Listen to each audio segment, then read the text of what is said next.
Right.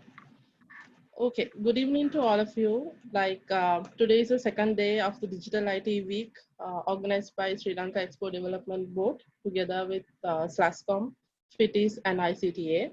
So you are in the second session for the second day. I'm Ravindi, Ranaraja, Assistant Director of Sri Lanka Expo Development Board, and I'm pleased to be your moderator for the evening. There's a very exciting discussion event planned for all of you.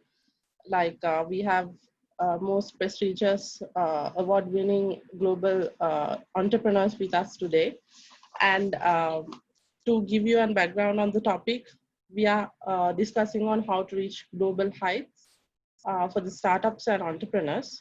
So basically the objective of this panel discussion is mainly to encourage the undergraduates to become entrepreneurs, from managing your own finance and to be your own boss and not having anyone to dictate what you have to do. So without further ado, let me introduce to the exciting, the most prestigious panelists we have. We have Dr. Sanjiva Weerawarana, founder and CEO of WSO2, Lakmini Wijesundera, co-founder and CEO of Iron Technologies and BoardPAC, Mangala Karunaratne, co-founder of Calcey Technologies, Harsha Purasinghe, founder CEO of MIHCM and Microimage. So to the panel discussion, I would like to have three sections. First, we'll let the panelists to give a brief introduction to yourself, and then we will discuss on how to reach global heights, and then we'll open for the Q&A session. Basically, to give an idea on the objective of the panel discussion we are having, we have most of the undergraduates who want to become entrepreneur, and then to discuss on the journey of an entrepreneur and what made you to, what fascinated you to become an entrepreneur. So would like to invite the panelists starting from Lakmini. What is your journey? What is your story behind, and what you want to share with as a brief introduction?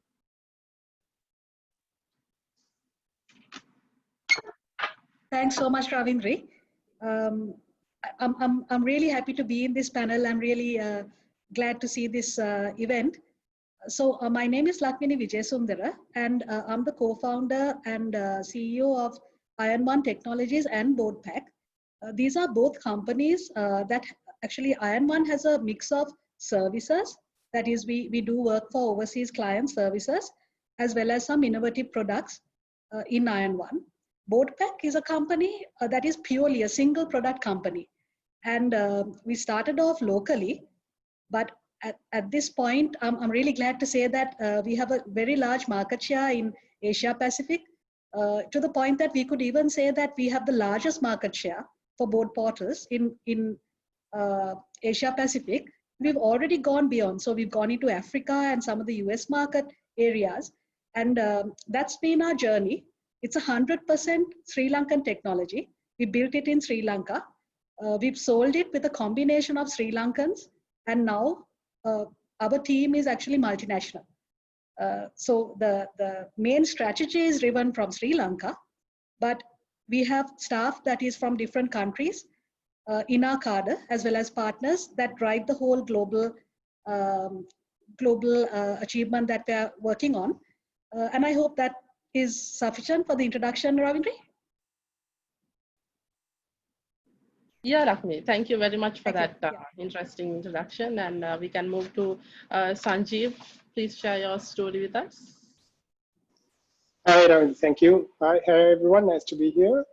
My story is I am the founder of WSO2. Before that, I used to work in IBM research. I'm a computer scientist by training, and I was a research guy. I was not a business person. I had no business background or skills or knowledge at the time.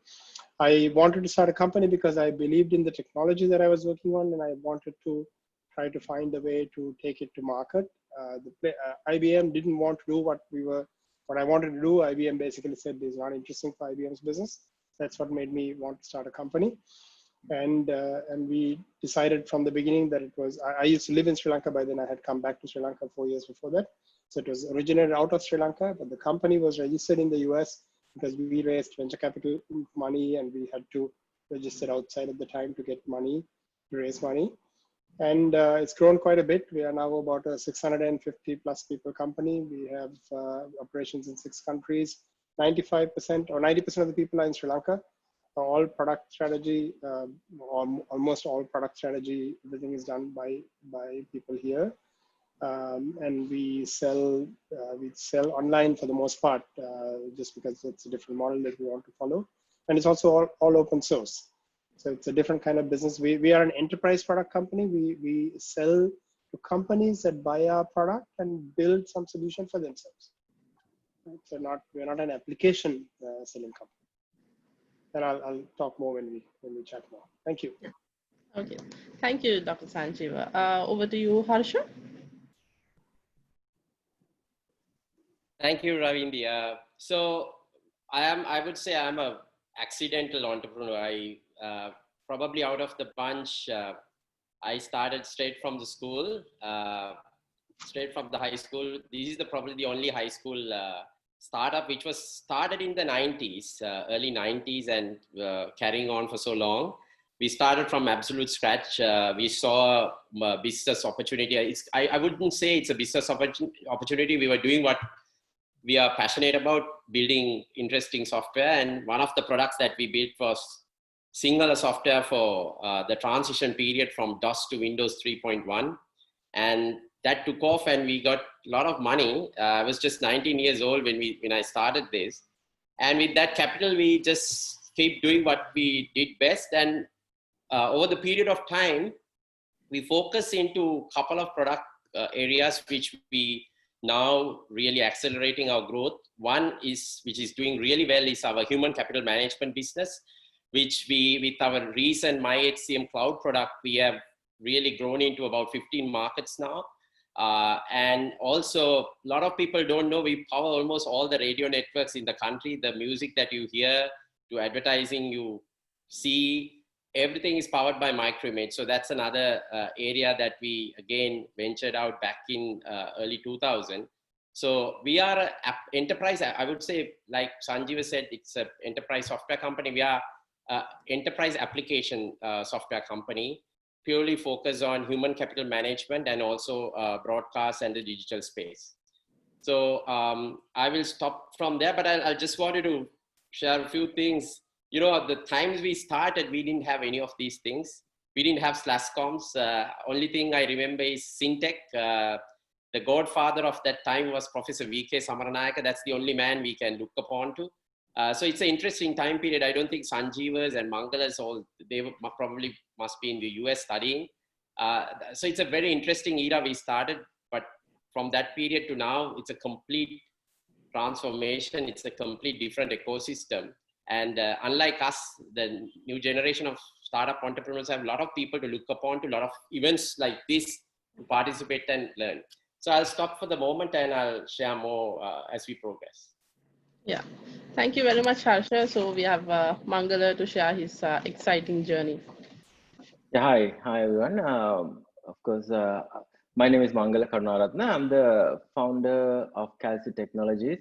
So my story, I actually, before Calcey, I used to work in the Silicon Valley. I worked for a .com called golfweb.com, which was a social network at that time. We didn't call it a social network, but for golfers, and which got acquired by CBS Sportsline. And then I joined a company called Bay Networks, which got acquired by another large Fortune 100 company called Untitled Chapter. So I've done that corporate grind, actually. Like Harsha said, so I was in US when you were starting up, and so done that. And then when the .com crash happened, I lost everything I made, and because money came very easily. So once I lose everything, but at the same time, I didn't want to work for anyone anymore again. So that's when I started Calcey. So Calcey is a services company. What we sell outcomes. We sell outcomes in the sense when a customer comes to us, we work with the client, we define the outcome they would like to have and then we game plan, we look at the timelines, etc., and then we work with them. So our model is actually a boutique services company, but while we are doing it, if you like some of these startups, we might even end up taking equity. So Calcey today own equity in startups from London to New York. So these are all equity owned by a Sri Lankan company, Calcey Technology. So we are very proud of what we've achieved. We bootstrap all the way for the last 18 years. We never raised a single outside money, but we've catered to probably 40 Fortune 100 or 500 companies use products built by us. So, you know, that's a story of a small services company in Sri Lanka. Right. Thank you very much. I mean, I think it set the foundation for a very fruitful discussion, I would say, and a lot of questions must be now arising in the people of the audience as well. And from like many entrepreneurs think that the starting point is very difficult. Though you have an idea, you have to start it. So based on your experience, how do you suggest, how do you advise to get the things started off the ground. I mean, where's the starting point? That's the, sometimes people can think it is your, the project report, the thesis, that is their starting point. You can get it commercialized. So what is your advice on that? I would like to ask this question from Sanjiv. Okay. So there are people who have different approaches for starting a company. To me, an entrepreneur is someone who has run into some problem and wants to solve it, and has the capability to solve it, and has the capability to go find the other resources that are necessary to solve it. Because no one, I'm sure all of the other people here will tell you, no one ever builds a company by themselves. You need a lot of really amazing people to support you. And you need a lot of resources. You need money, you need various other resources to build a tech company. And there are two fundamentally different approaches one can take. One is you raise funding from somebody who has money. The other one is, and the other approach is you bootstrap it. That is, you basically have a services business, some other business along the way where you generate enough capital to invest into building a product.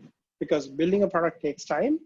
And until you build the product and go find a way to market it and sell it and get people to pay you, you don't have enough money to pay for the product development, right? So you either need somebody else's money to build that, or you need to have some other business that's generating money, or you have to have a rich uncle or a rich family who says, sure, he has 100 million rupees, go play with it till you figure out to make something useful.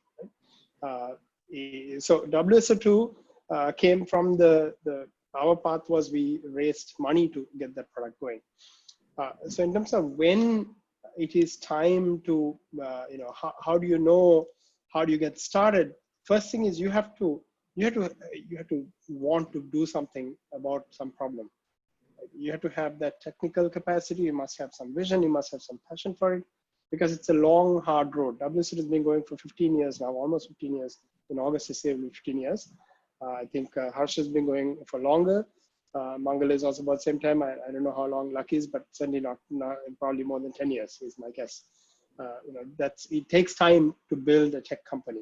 Even though everybody thinks, oh, this is like simple stuff. You just, take your research project and market it and get it done. It doesn't really work like that.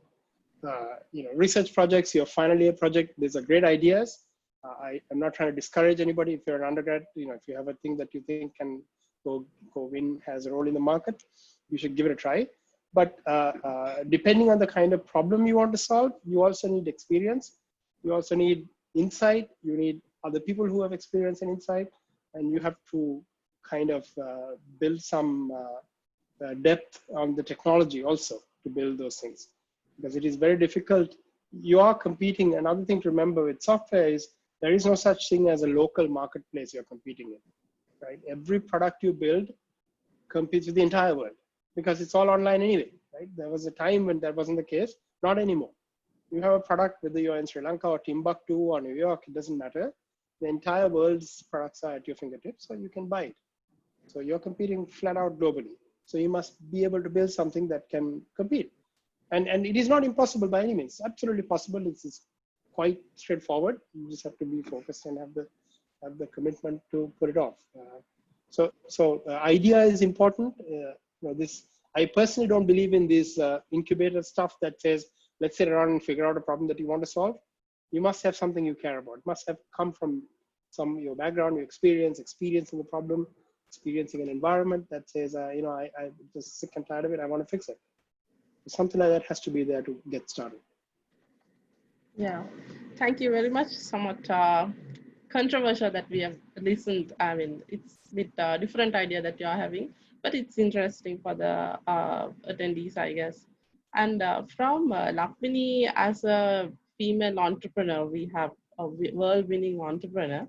I would like to ask, based on the recent workforce survey also, we learned that majority of the females, there are undergraduates, but when it comes to the workforce and when it comes to the entrepreneurship, many of the females get discouraged of whatever the factors.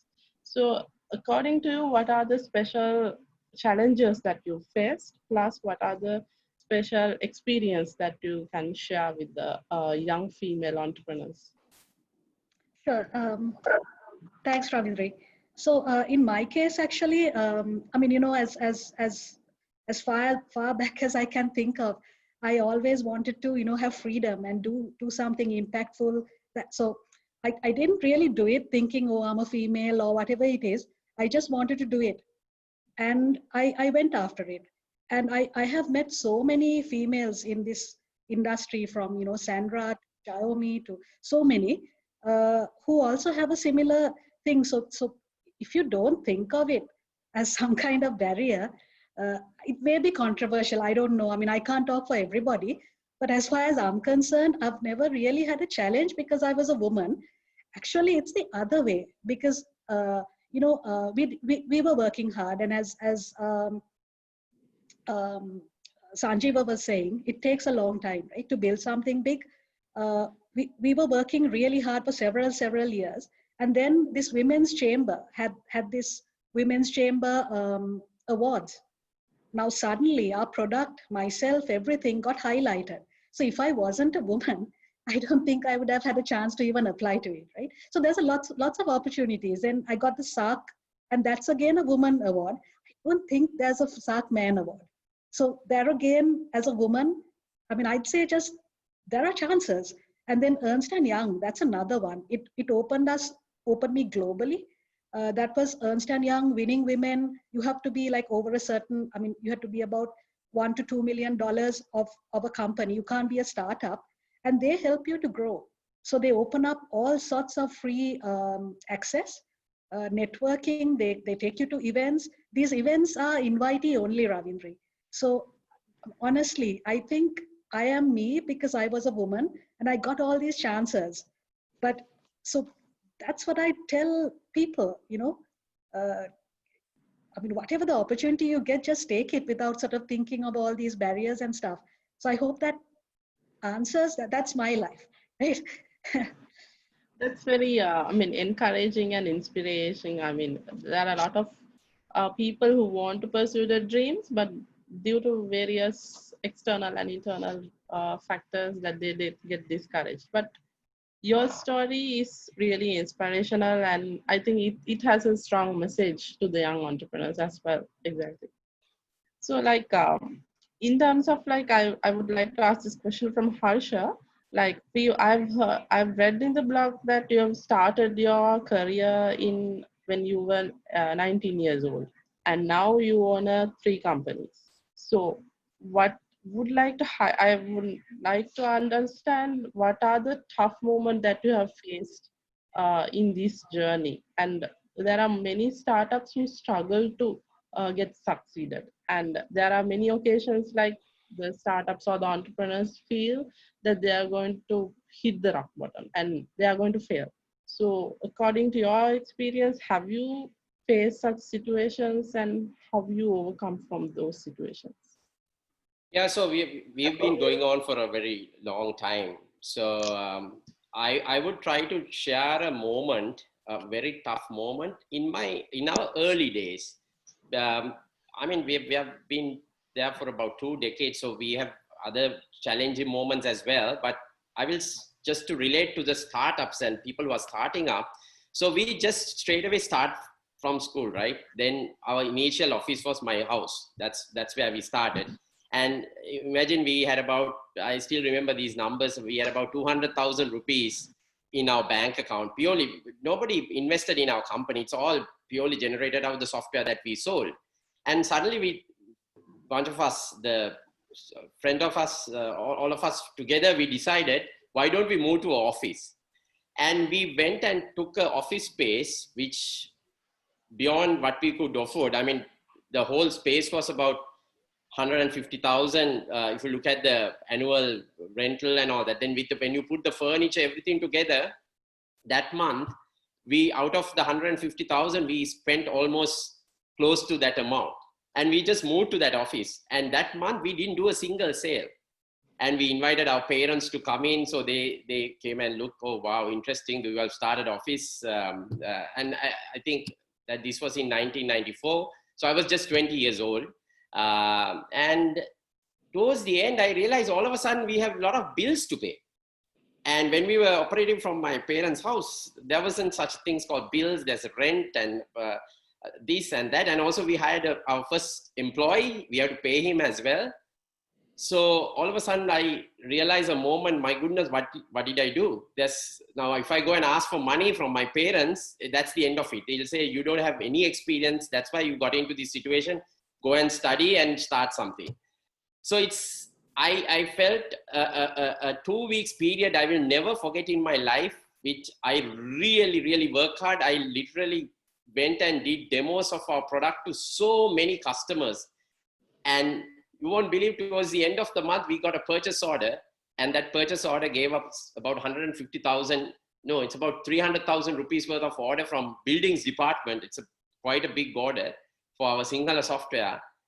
That gave the realization how important cash is for business. From that day onwards, I ensured we always have enough cash to pay our bills. So that's a moment which at the beginning itself would have killed Microimage completely. There wouldn't have been a Microimage. I would have done something else because my parents would have told me this is not the avenue to take. So that's something that I like to share. And also another interesting moment is when I decided we need to scale globally, and to do that, to take a drastic change to the business that we were in. So we were selling human resource software as an on-premise model back in 2014-15. All of a sudden I decided, let's stop this, build a product which we can take and compete even in the US. So we thought we can build this product in a year and get into the market. No, it took 3 years to engineer. And I think before that I had a stint with WSO2 also. Because of that, I got exposed to so many things, which I will talk subsequently. With that, I realized, if you're building, you have to build it proper. It should be world-class, as Sanjiva said, because you'll be competing with the top world's best products when you go to the global market.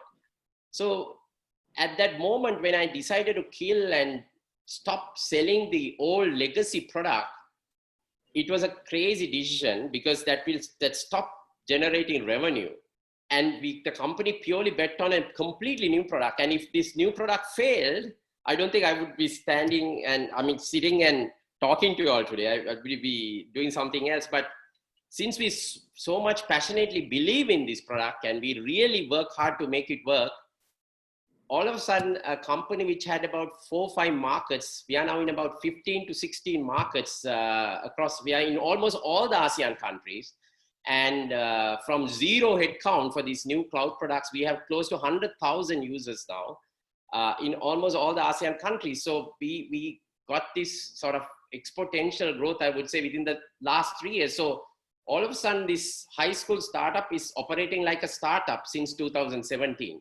So this is another interesting moment where we almost killed the legacy company that we built and started something completely new with the hope of scaling and building something bigger, solving a bigger problem that we see in the market, which is basically taking the legacy human capital management world to the digital world. So these are the 2 examples I would love to share. Right. Thank you very much. Getting know of those first-hand experience and more value to all. So one question, since you've talked about the financial aspects, the financial credibility that you have to have when you are starting a business, I'd like to ask from Mangala, like for any entrepreneur or any undergraduate who are trying to start a business, having the initial capital is a huge issue for them. They don't have money as they want to spend to buy a space in an incubator or to hire people or anything.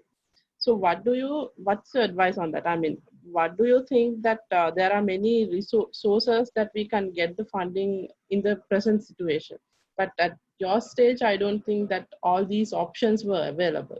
So how were you able to survive, the journey, and how you became the financially stable person in your business? Okay, great question. I think Sanjiva covered some of it about the fundraising.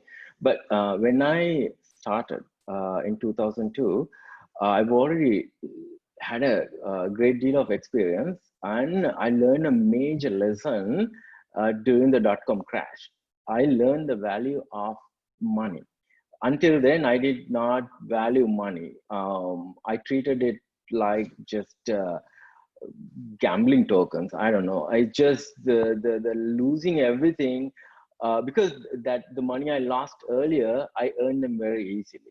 I did not really have to work as hard as I've done with Calcey. So that taught me the value of money. And then, so when I started, of course, I got about 2 million rupees worth of incubation support from my family. So that really helped at that time. So I gave 15% equity in return for the family.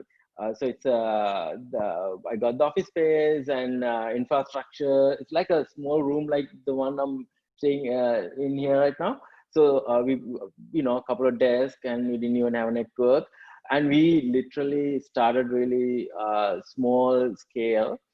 And I didn't necessarily think of raising money because I've seen it in the valley, the raising money piece. And so it's just a personal choice.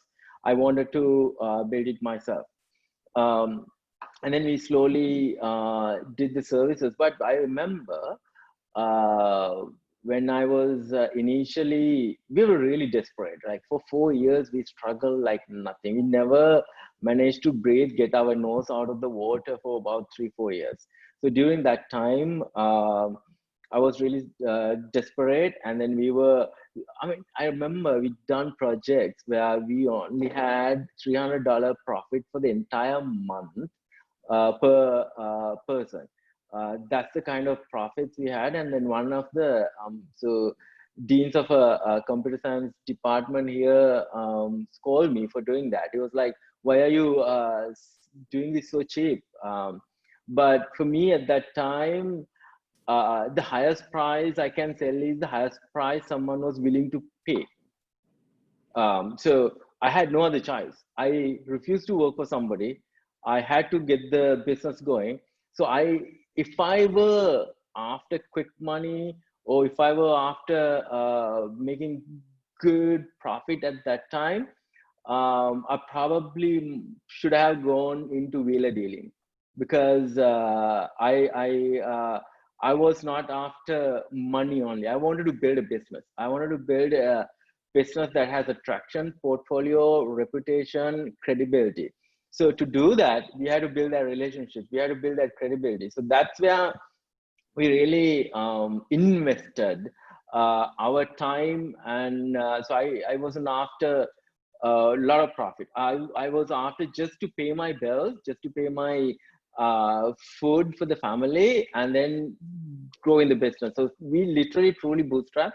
So like part of your question, we didn't have the social media and growth hacking and digital marketing at that time, right? So it was primarily sort of networking and contacts. And then what we still do is what we call consultative sales. So sometimes we just get in there and start solving problems for our prospects or clients. And then we win the trust, we win the confidence, and then we end up getting the purchase orders. So that's what we did. I'm sure you, Harsha, you struggle a lot when you were starting to, so you probably remember those things. So that's kind of how I got. But today there is a decent set of investors in the country. However, that's if you have a good product with great traction, no problem. People can raise money. That's done, right? That's not a problem. The problem here is when you have idea, you just have idea and raising seed capital. That's sometimes tough unless you have track record. Let's say you are a proven track record person, then of course you can raise money. But if you are just without anything, you just have idea, it's not easy raising money. It's not just only in Sri Lanka though. I mean, nowhere, nobody's gonna just flush their money down the toilet for ideas unless they're convinced. So it's not easy. if you are just idea stage without a product or traction. So that's when you have to start small and build a product or bootstrap, like Harsha did, and get some traction, and then maybe raise money. I mean, that's probably what I have to say about the raising money here. And then, but you got to start somewhere. You cannot. The key message I have to tell is, like, you cannot expect to be a millionaire overnight. That's what some wannabe entrepreneurs think.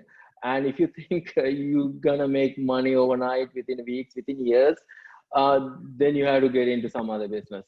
That's drug dealing. I don't know, not in the tech. You have to put your time, you have to put your commitment, and this is for the long haul. Right. Yeah, interesting. Like, that's something that, as from EDV also, what we see is some people are there coming to us and say, I have this idea and I have sort of a couple of clients to sell this product. How can we find a client in US?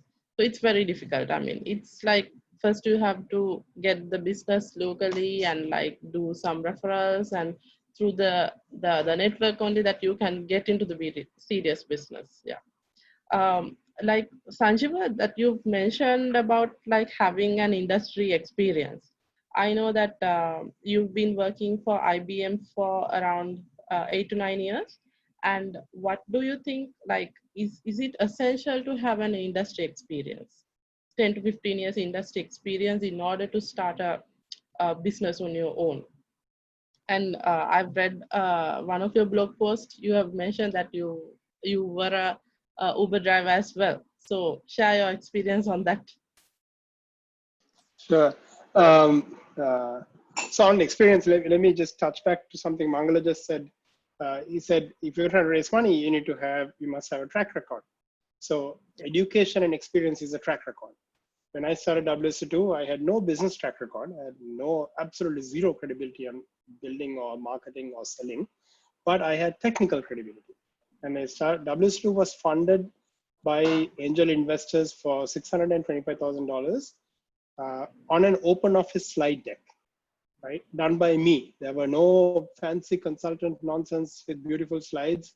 There were ugly graphics. I'm colorblind. The colors were all off, as always, with my slides. And they're just basic fonts. That was the pitch. There was no document, and there was a spreadsheet with made up numbers. If you're an entrepreneur, you know how to make up numbers, because you have to show people that your money is going to go up like that, and it never does. But that's the way the spreadsheet has to look. We had that. My co-founder, Paul Fremantle, knew how to make a nice spreadsheet. He made the spreadsheet. I made the slides because I was the technical vision. So you have to have a track record.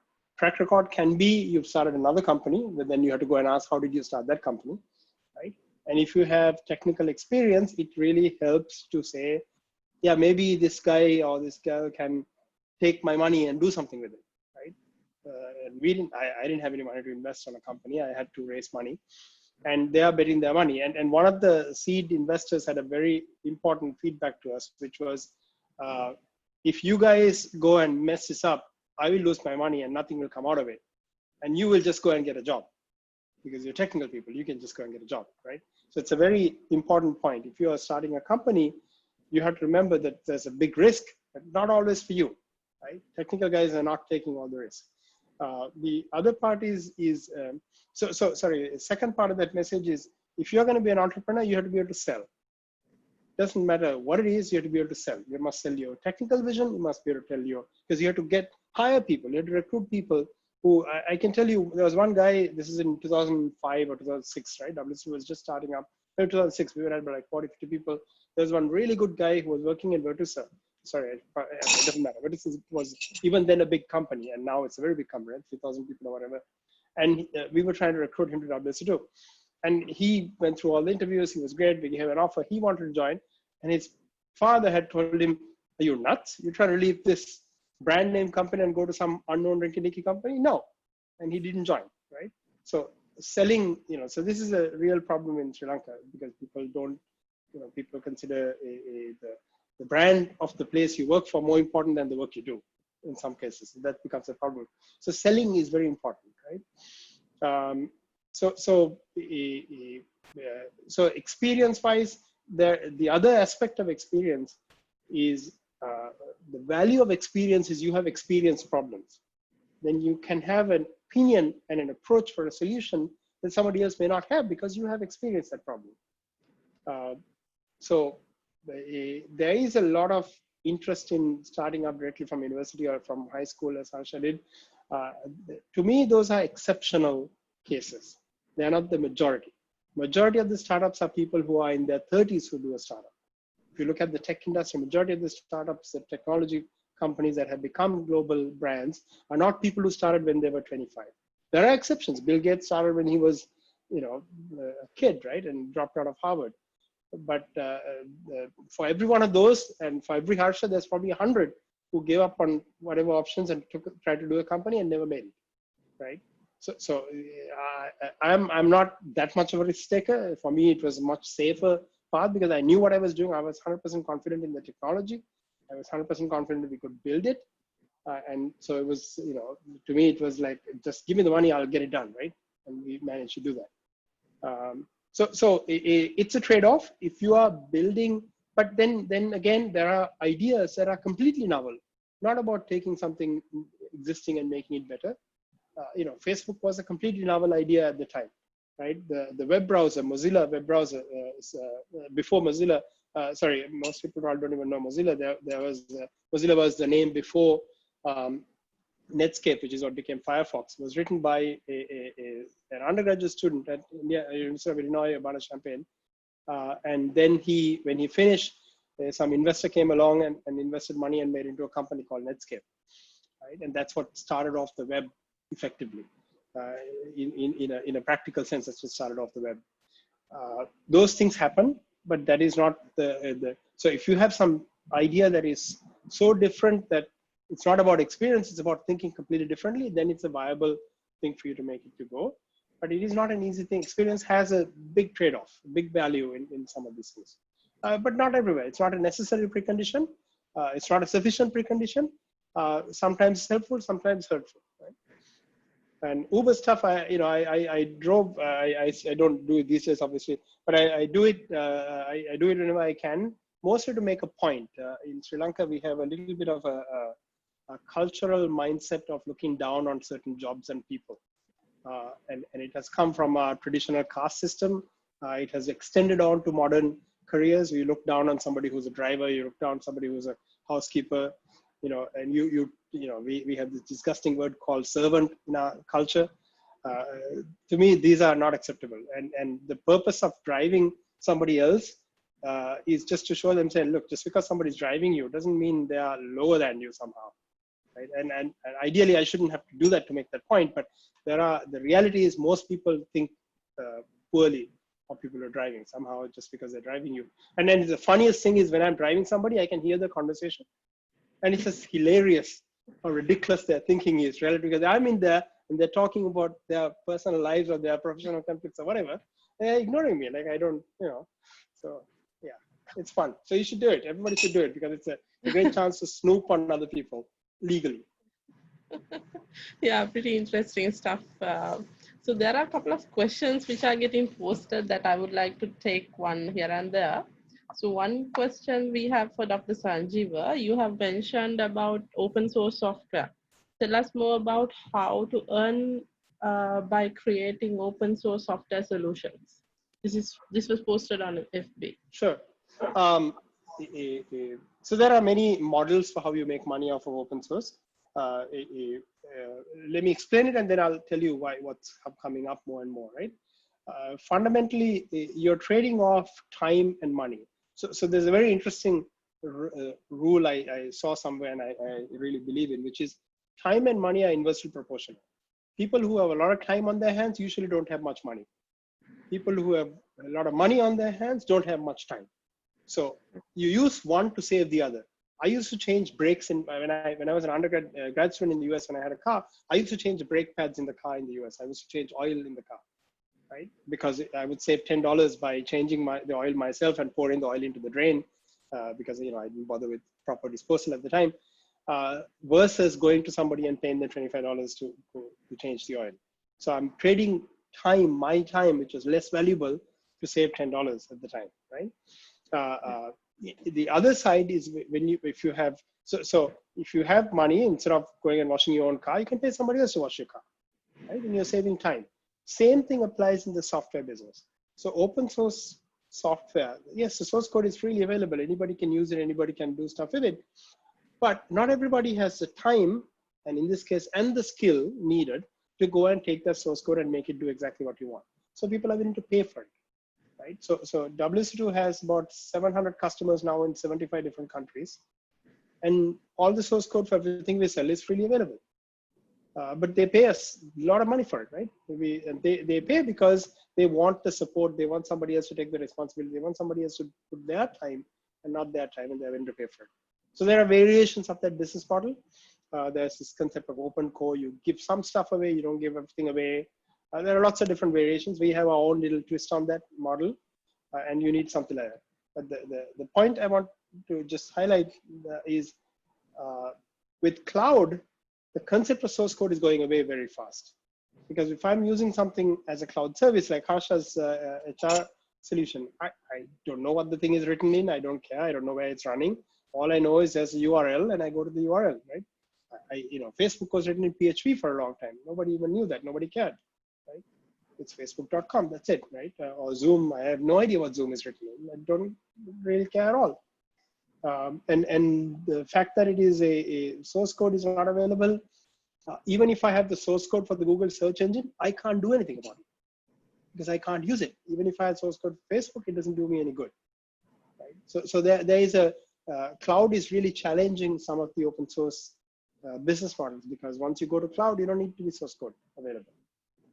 It doesn't matter basically. Okay. Yeah, interesting. I think you've got the answer for that question. With that, would like to ask from Lakmini, like you've mentioned that you have global presence in several countries, and many of the people are using your product, and you have acquired almost all the regions. So what do you think? It's possible for a Sri Lankan entrepreneur to build a company to become a #1 global company, and to build a brand which can go into Fortune 500 or the top 100 IT brands in the world? So thanks, Ravindri. So I guess the answer initially, I mean, right off the bat, I would like to say yes. I mean, I totally believe that. Of course, it's not going to be easy. And the question that you're asking is because Sri Lanka, I mean, all of us, we are working towards it, but there is no #1 product built in Sri Lanka yet. Otherwise, of course, once it's done, this question is, no longer a question. So of course, there's no barrier, there's no hard barrier. So I believe, actually, if you take BoardPAC, we are really strongly working towards it. We've told the team is aware to becoming a unicorn, becoming a top 100 IT company, and we've sort of been looking at who's in that top 100, so to say, and making BoardPAC that the top product globally is something that we are working on. So I'm actually happy to say, I mean, again, Harsha, I'm really happy. Harsha also is somewhat similar from the things that he said. From an Asia perspective, if you take board portals, we are pretty much having the #1 market share. There is no other single party that has more implementations than us. That's kind of what we see. But having said that, I mean, we're not at the end of this game, right? And what I'm seeing is, I mean, again, I mean, when we started, the support levels were quite low in the ecosystem.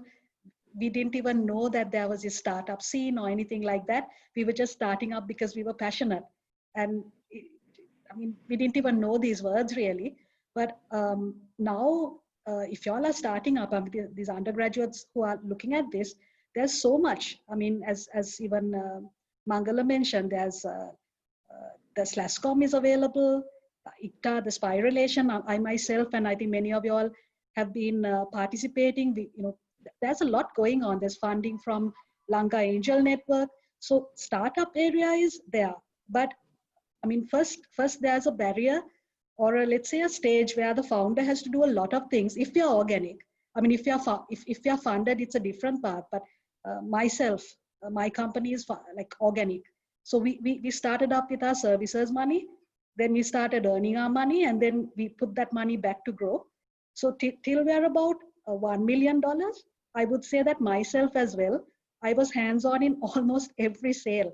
You know, we had to do everything because we couldn't really afford like a lot of expertise. We were running around like crazy. I think I was on a suitcase like all the time. And then after a while, after a certain amount of money is achieved, between, let's say, I don't know, maybe like $3 million to $100 million, because you have to go stage by stage, right, to get to $1 billion. So that stage, you cannot do what you did when you were small. So we've had to change. And sometimes the thing is, we also love to sell. We want to be in front of the customer all the time. But then how many customers can you get in a year, right? So then we have to hand over, we have to start hiring. And that's actually, honestly, that has been harder than selling. Finding the right people, especially overseas. We used to do Zoom calls because, we can't be there for a month to hire the right people. Sometimes we hire like the greatest person we've found. We go there and he's like actually somebody else, like face to face. What you saw is not what you get. So we had so many failures, changes of staff. So when I say we have a multinational staff, it's a nice thing to say, but my God, the amount of suffering we had hiring people, it's still not perfect. I mean, we're still learning. We're taking more time now. We are not like earlier. We used to have deadlines. Like if we had a certain amount of money and a target, we used to want to hire people, let's say before August, we have to hire these 3 people and we get the best we can and hire. But now we don't do that. If we don't find the people, we don't hire. We wait, we keep doing more. So the learnings are quite a bit. So the question was whether we can be $1 billion or a top company from Sri Lanka. Absolutely. And I believe more of us. Now, for example, when I hear Harsha, I feel happy because some of the things he's saying, I go through it, So we all share these common multinational challenges. So it's good to have other people having that kind of challenge, because earlier, let's say a couple of years ago, I didn't even hear anyone else talking about that. So we kind of know we're on the right path. And I believe in, I don't know, maybe like, 5 years time or definitely before 10 years time, we will have some really large companies, like standing out there as number one. I truly believe it. And I hope we are going to be one of them. And we're going to work, really hard to be one of them. So that's kind of my answer on that. Yeah, thank you very much, Shani. There's some one question which is related to that also. How can we explore for opportunities in exporting? Like basically what I earlier mentioned before, how to find clients in international market, basically. So how from you, Lakmini, since you've touched on that. So actually, we also have changed. We've learned things, we've changed. So originally, first thing I used to do is once I select a market, we visit there. We try to find partners, and usually the partners are through some contact. For example, even today, Harsha has given me a contact in Thailand. So it's through our networks, people we know locally or overseas or whatever. And just to share, if I go back of BoardPAC, like the first year we had just 1 client, right? Second year we had just 2 clients. And during that time, we went to SLT to sell, and SLT is owned by Maxis. So the Maxis is the largest telco in Malaysia. Through SLT, Maxis CEO asked me, so Lakmini, do you have like a partner? And immediately, we're driven like that. He just said, yeah, no, we'd absolutely like to be your partner. And then he said, come to my board meeting next week. Honestly, Ravindra, on that day, we didn't know whether we had enough money in the bank account to actually make that flight. So even flying there, our product wasn't, we had only like 2-3 customers at that time. It wasn't ready. I was like quite nervous, thinking we're going to get slammed because like Maxis is on Petronas building. I mean, so daunting, right? And those companies look so big. And I was thinking, they must be making a mistake because they must be having another platform. You know, we are so early in our stage, right? Went there. I mean, I can't tell you the full story, but it's a lovely story there because there was another Sri Lankan gentleman who completely supported me at the board. And he took me around. Mahathir Mohamad's son was there. I mean, it's a story of its own. And we won it. And I mean, we didn't have the product. And if, you know, at another forum, I tell you how nervous we were, but we got it. And then they wanted to sell us. So it's not from a book really. It's a specific situation. So from that, we got so much courage that we can do any country. And thereon we went there. So, but now what we found is that we have to grow. We have to have volume. So in a month, in a year, we have to have a lot of volume to grow fast, right? So there are these. So up there B2B. There are these databases. There are these databases for every country. You can buy it. It's a little expensive, but you can directly get access to the correct people's phone numbers and email addresses. So we are actually going to that, doing direct marketing. So if you ask me, what we are doing to reach lot of markets, lot of customers, that's the approach we are doing along with our teams. So I hope that kind of, I mean, it's a mix of things. Yeah. Yes, exactly. Yeah. Looking at one of the questions posted in Zoom, like we have one interesting question for Harsha. It's like, I'm curious to know why were you not able to build a second company without killing the legacy company product? What were the complexities you found to manage both? So I like to add to what Lakmini said also, but first of all, let me answer the question. We didn't actually kill the company, we killed the product because it's reaching that era is over. You know, we didn't believe in that era. We believed in the future of work. So we wanted to build for that future. So that's, so when we make that decisions, as Sanjiva always said, you need to present your vision and present where you want to take your customers to. And you can't do that showcasing two things from the past and something from the future. So you need to clearly tell your current customers, look, this is the future that we have built.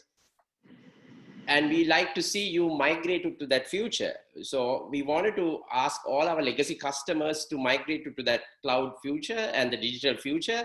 And also we wanted to acquire customers who want to move from whatever legacy practices into a digital future. So that's one reason. The other reason is maintaining so many code bases are a complex thing. And once you decide to focus on one journey and build a platform, we essentially build a platform rather than just another product. So since we have built a platform over the past 3 years, we have been able to innovate top of that platform faster than most of the companies who are competing with us in each and every market. You know, every market we operate, from Thailand to Malaysia to Singapore, we have all the local competition you can get. We get regional players, and also we get the Western products competing with us. So if you have not built a world-class product that you can truly focus, where you have to focus on a legacy product and you have so much legacy customers also you're acquiring, it's a very, very difficult thing to do for a smaller company. I mean, and also when you know that legacy business is going to fade away very soon. So this is the one reason we wanted to really kill that. We didn't kill the company, we killed the product. And we ask or gave notice with sufficient time period, like 3 to 4 years time period, for all our customers to migrate to cloud. And some customers like it, some customers were not happy because some customers doesn't believe in that kind of a journey. They wanted to hold everything on their own servers for some long, so it's different. But I must say, with this journey, we've been able to acquire some interesting customers. You know, we just, a couple of months ago, we won one of the most prestigious customers, which, I mean, like when we look at our journey, winning Malaysian Stock Exchange, which is one of the biggest institutions in Malaysia, was a big thing. I mean, we competed not with the local products, we competed with the likes of the SAPs and the Oracles of this world, and won this. And these are RFP head-on competition, and I can't mention few others. We closed a couple of large banks. We won this third largest bank in Myanmar, again, competing. It's 10,000 employees, huge. So in Thailand, we won one of the largest insurance companies. So these are all competing with various products. So if we didn't have that focus, we won't be able to achieve that. So coming back to what Lakmini was sharing, so it all depends on the kind of product that you have built. You know, if you are building a internet-based product, your market is pretty much global, unless it's like very complex, very customized, localized to certain territories like HR. If not, you have to think of a global thing. So if you're competing globally as an internet product or purely out of purely leveraging the internet, your product has to be absolutely brilliant and it has to be world class. So there are companies like that. I'd really like to mention one company. There's a product called Creately, built by another entrepreneur called one of our good colleagues, Wijesundera. Absolutely brilliant product. And it's purely engineered in Sri Lanka. And his product is sold all over the world. No boundaries. So if you build a product like that, so how does he sell? He sells purely through digital marketing. He run campaigns, focus on most interesting markets, and make sure that when somebody search for diagramming software, he ranks within the top 3. So that's how he does it. And he's really passionately focused on that, and he's doing really well with his new product. So if you look at something like BoardPAC, or even I will talk about our case, we have to have a different strategy. So we have gone into one of the most complex regions in the world. If you look at Southeast Asia, each country is different, culturally different, the languages, sophistication. If you look at Singapore, it's like a very modern country. I mean, we have customers in Singapore now, and we never believed some time ago we will ever have customers in Singapore. So we've acquired customers in Singapore. So how do you do it? So we went for a partner approach, and we are one of the top Microsoft partners today, and we are the Microsoft ISV of the year. In fact, regionally, we are a very well-known Microsoft partner. We are one of the top, I think we rank among the top 5 Microsoft ISVs in Southeast Asia and whole of APAC region. So we used a partner strategy to penetrate into the market. So a product like ours, we adapt a strategy like that. Now, if you look at what Sanjiva said earlier, another strategy, if you're building on open source, you can truly go global and adapt a complete different model. So it all depends on the product or the service that you have built and how you intend to position that product or service in the marketplace. Yeah, interesting. Like, I have one question for Mangala as well. It asks, hi Mangala, since you are in the tech services business, has COVID affected the way software are built? As an example, e-commerce websites in 5 days over the best quality UI and UX. And will it be a long-term attitude for the clients coming to build software? A great timely question. No, so we as a company, little while ago, we had this 1 day a week work from home practice. So we kind of had our work from home game plan figured out before COVID happened because of this 1 day work from home. And we always had the reasonable degree of flex time. But what happened like overnight for a lot of companies is this working from home and flex time happened overnight, right? So that changed the game, of course. This is now with the 3rd month, this is all news.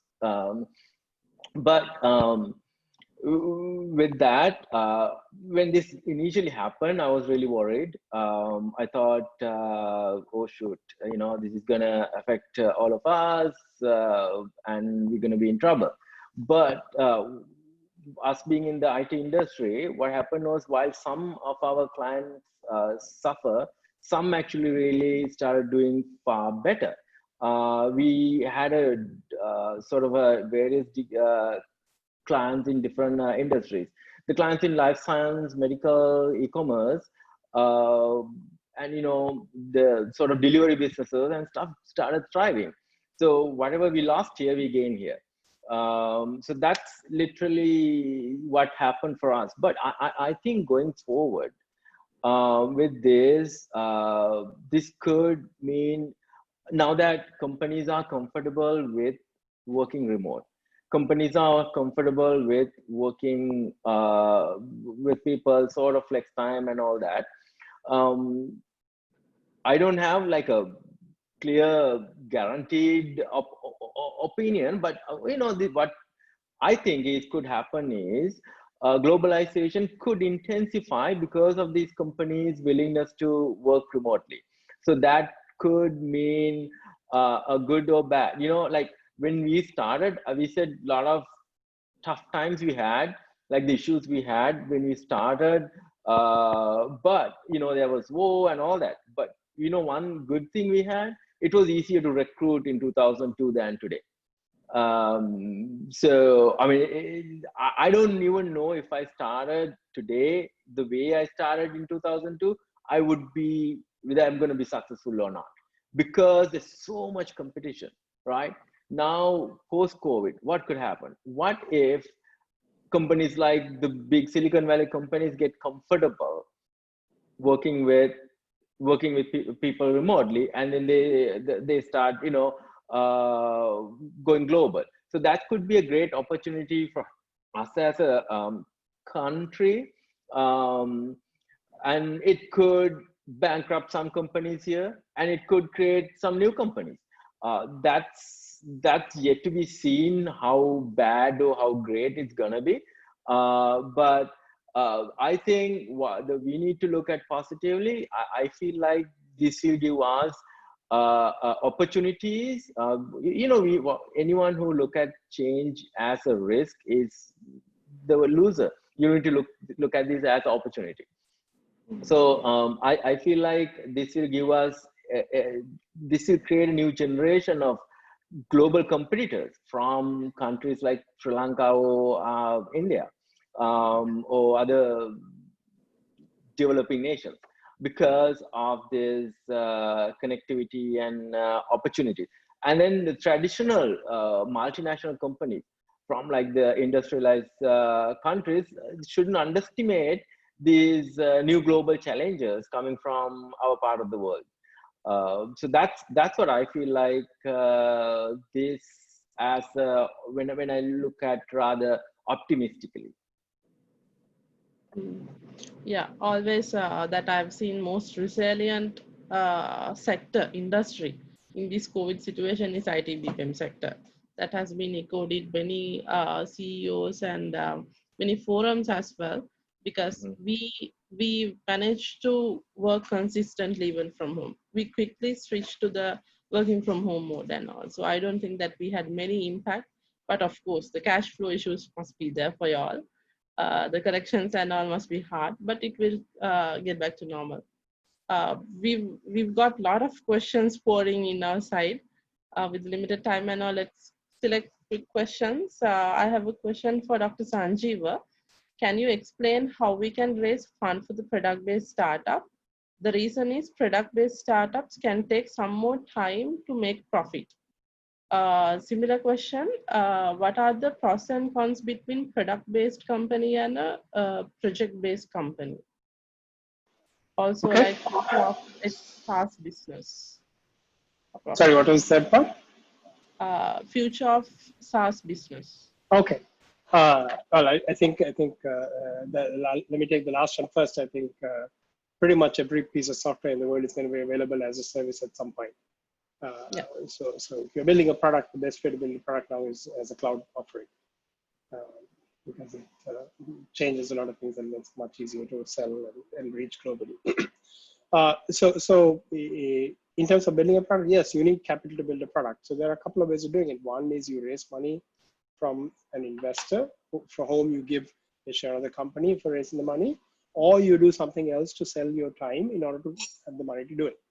Right? Those are the two fundamental approaches. So WSO is a company that I started. I own a very small percentage of the company, less than 5% of the company. I started the company, but because we have a lot of investors that we've taken money from over the years, and all employees are stock option holders in WSO, about 24% of the company is held by employees. And so that's one approach of doing it, right? So it depends on how big a thing you're trying to go after, depends on how much investment you need. We have raised about $45 million in capital in WSO2 total. We are not P&L profitable yet, right? We are cash flow positive. That means we're generating money for ourselves now, but we're still not P&L positive. For SaaS companies, that is more normal, because most SaaS companies collect money up front and you put the money back into marketing. So even very large SaaS companies like Salesforce have never been profitable for a very long time. Even 20 years later, they're mostly not profitable. You just dump the money back into the company to scale the business up. So very different model from the other model where you generate cash and you invest the cash you have, not what you don't have, right? So both are possible. If to obviously do the model of investing cash you don't have, you need to get the money from somebody else, an investor. So to get an investor, you have to pitch a vision, a story, an opportunity for them to grow their investment n times the value that you are putting in now. You put $5 million, you're going to get 50 in some number of years, right? And it's all conjecture, no guarantee in this business. You know, any one of our companies can disappear for 100 reasons, right? Tech companies are notoriously risky businesses, and all of these companies can at the same time become unicorn company. Unicorn means valued at more than $1 billion companies, right? The only unicorn in Sri Lanka in the IT industry is Virtusa, which is which has 3,000 people in Sri Lanka, has about 20,000 in India, I think. Oh, I don't know the numbers. It's a unicorn business. It's worth about, I think, $1.5 billion in the US stock market. So there are different approaches, different styles. It depends on what you want to do. It depends on what you can get access to. I mean, a lot of people don't have a network to go and raise money from. So when I started WSO2 in 2005, by then I had been working in the industry for 8 years. I had been teaching at Purdue University for 3 years before then, and I had a PhD. And I knew a lot of people all over the world because of that. It was that network that let me go and pitch the story. Because at that point, when they are investing on a slide deck, not based on a product that exists, but just a slide deck saying, here's what we're going to build, they're trusting you, not the product. Right? There's no product. They don't know if the product's going to work. They don't know if the idea is viable. They're just trusting you. That's why they're called an angel investor, because they are an angel for you. They're trusting you, just saying, you're coming and pitching some nonsense, and they're like, I don't know whether this nonsense works, but I trust this guy's going to give it the best shot. Right? So again, experience is one of the aspects of experience is a network. Now, all of us, Lakmini, Mangala, Harsha, all of us know each other, and we know another 100 people who are in this mode right now in Sri Lanka, probably, right? So that didn't come from, I don't come from any connections I built up from zero. That came from hard work and time. So, but of course, things have changed so much. In 2005, there were no VC companies around here. It was in the US, there were plenty. Now there are so many opportunities, as Harsha and I think everybody mentioned. The Slascom has things, all the organizations have various things. There are multiple local VC firms now that are investing capital and who are starved for ideas. There are many people who have lots of money to invest, don't have an idea to invest into. So if you have an idea that you think is viable and feasible and is investable, you should give it all you got. And it's not easy. I will tell you, I have myself pitched WSO2 to about 150 different investors. I've only managed to get 4 to say yes, right? In 15 years. So the other 146, more than 146, either said no or just didn't say anything at all most of the time. So it's not an easy path, but it is not impossible. Yeah. Okay. One question I would like to push this for Harsha. It's ask, what is the current situation of technology marketing in Sri Lanka when we compare to the international? What is Sri Lanka's level? Is Sri Lanka doing well? Pretty much interesting question, but answer would be also interesting. I'm trying to figure out what do you mean by, so technology marketing means as a profession or? Yeah, he is referring, I think, maybe for the digital marketing and all, when we market our products, technology marketing, how can compete with the international? Okay, so in my personal view, I think I will be brutally honest. I think that there's definitely a gap here. So I'll share what I face when we build this product. We build this amazing product, which we believe, at least we believe, okay, fantastic. We started acquiring customers and it's doing well. But when we wanted to really scale, we really found that the kind of talent that we really need to scale it to a much bigger level is very difficult to find. And one area is, of course, people who really understand how to position a SaaS product and how to really position into different markets. It's quite a challenge. So, but if you look at a place like US, if we were in US with this product, if we had the capital also, probably we would have been able to acquire people who have been there, done that, and who quickly know how to really put everything together and execute really well. So when we acquire people to do this, I mean, it's very difficult to find people who really passionate about technology and who knows how to position a product. So there's a bit of a gap, and there's a tremendous, so what I will say is people who like to venture into technology marketing, technology sales, there's a lot of opportunity and potential. I think people like Lakmini, Sanjiva, even Mangala, we are all willing to hire such people who are truly passionate about being in the technology side, selling and marketing, and knows how to position products. So I know at places like WSO2, there were people from diverse background brought in and merged with the engineers and given that knowledge and homegrown that talent. But you know, when you are sometimes building to scale, especially when I read this book, Behind the Cloud from Mark Benioff, if anybody is building a SaaS business, that's a fantastic book to read. Mark Benioff's Salesforce.com founders Behind the Cloud book. It's a fantastic book. Share how from his room, apartment room, how they grew to $1 billion business. And in that, it was very clearly shown how they've been able to acquire very good talent from the valley when they were in certain junction to scale to another level. So the people who were hired, especially for technology marketing positioning, knew the game. So here we have to hire people and share a lot of things and nurture them to a point. So there's a bit of a gap there. So because the marketeers most of the time in Sri Lanka, when they come out, I think the tendency is to go to the multinationals and the conglomerates and the banks and the top sort of telcos and stuff like that. But I must say, if certain young people can focus on the technology space, there's tremendous opportunity there to be part of all these growing companies, startups, as to play a role of technology marketeer. Okay, Harsha. Yeah, I think we've answered pretty much almost all the questions. Some questions have been covered by the explanations given by a few other questions as well.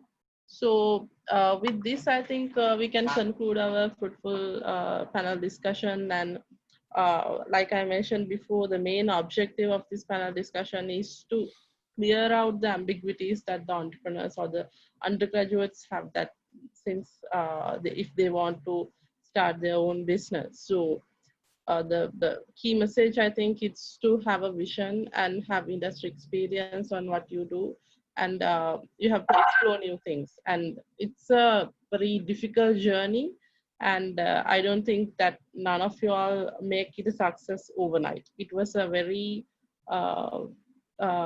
dedicated hard work and a very tough journey that all I went through. So I think any further questions we can take offline as well. So this session is recorded in the Facebook, posted in Facebook, and we can get connected via that as well. So I would like to thank all the panelists for dedicating your valuable time to share your own experience and to motivate the young graduates to become young entrepreneurs as well. So in terms of like the end result, what we want is to make you all an entrepreneurs and then become exporters, leading exporters in the world, making foreign exchange to the country. I mean, that's what we all are looking at. So thank you very much for all the attendees and all the panelists. Thank you very much, and hope you all had a good session. And I invite all the attendees to join us today for the third day of the Digital IT Week as well. Thank you very much. Stay safe all. Thank you. Thank you. Bye-bye. Thanks. Thank you. Thank you. Bye.